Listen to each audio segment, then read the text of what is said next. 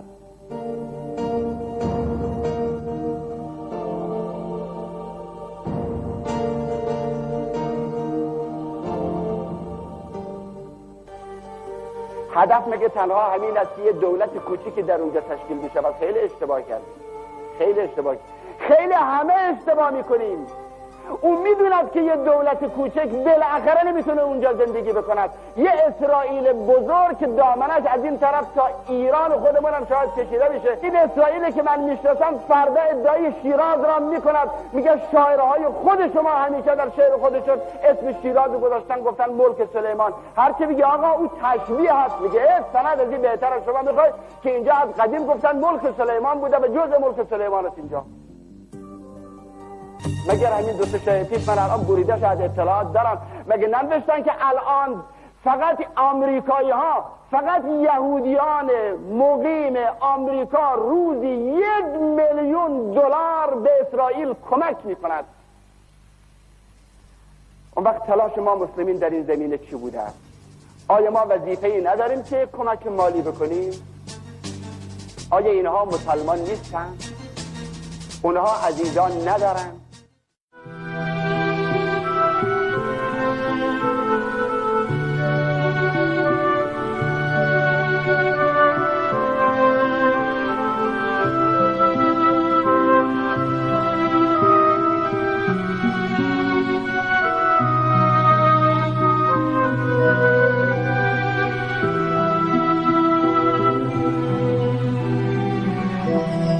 کاش همه پنجره ها رو به دریا ساخته بودن، کاش همه راست و دروغا مثل روز شناخته بودن.